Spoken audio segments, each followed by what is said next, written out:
ನಮಸ್ಕಾರ. ನಾವು Basavaraju welcome seeds company. ನಾವು ಇಲ್ಲಿ ಹಾವೇರಿ ಜಿಲ್ಲೆ ಹಾವೇರಿ ತಾಲೂಕು ಯಲಗಚ್ಚ ಗ್ರಾಮದಲ್ಲಿ ಇದ್ದೀವಿ.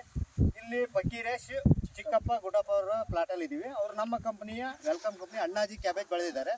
ಆ ಅಣ್ಣಾಜಿ ಕ್ಯಾಬೇಜ್ ಬಗ್ಗೆ ಅವರ ಹೆಚ್ಚಿನ ಅಭಿಪ್ರಾಯ ಹೇಳ್ತಾರೆ. ಕ್ಯಾಬೇಜ್ ಬಗ್ಗೆ ಮಾತಾಡಿ ಅಣ್ಣ. ನಿಮ್ಮ ಹೆಸರು? ಫಕೀರೇಶ್ ಚಿಕ್ಕಪ್ಪ ಗುಡ್ಡಪ್ಪನವ್ರಿ. ಜೋರು ಮಾತಾಡ್ರಿ. ಫಕೀರೇಶ್ ಚಿಕ್ಕಪ್ಪ ಗುಡ್ಡಪ್ಪನವ್ರಿ ಅಂತಂದ್ರೆ ನಾವು ಈಗ ಊರು ಯಲಗಚ್ಚ ರೀ. ಯಲಗಚ್ಚ. ಈಗ ಎಷ್ಟು ಎಕರೆಗೆ ಐತ್ರಿ ಇದು? ಇದು ಒಂದು 1.5 ಎಕರೆ ಐತಿ ಸರ್. 1 ಎಕರೆ 2 ಎಕರೆ 2 ಎಕರೆ ಐತಿ ಸರ್. ಯಾವ ತಿಂಗಳ ಎಷ್ಟು ದಿವಸ ಆತ್ರಿ ಹಚ್ಚಿ ಅಲ್ಲೇ? ಈಗ ಒಂದು 2 ತಿಂಗಳು ಆಯ್ತು ಸರ್. 2 ತಿಂಗಳು ಆತ್ರಿ. ಹ್ಞೂ ರೀ. ಈ ಕ್ಯಾಬೇಜ್ ಬಗ್ಗೆ ಏನು ಹೇಳ್ತೀರಿ?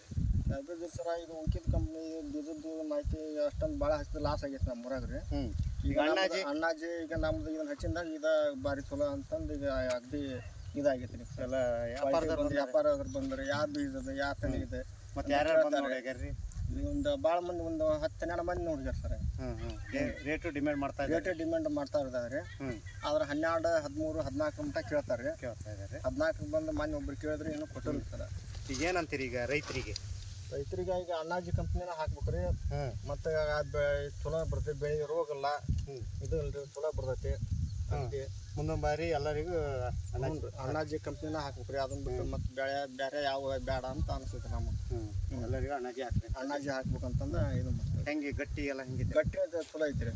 ಒಟ್ಟ ರೋಗಲ್ಲ, ಒಂದು ಇದು ಇಲ್ಲ, ಶೈನಿಂಗ್ ಚಲೋ ಬರ್ತೈತ್ರಿ. ಅಗ್ದಿ ಆಯ್ತು. ಹ್ಞೂ. ಥ್ಯಾಂಕ್ಸ್.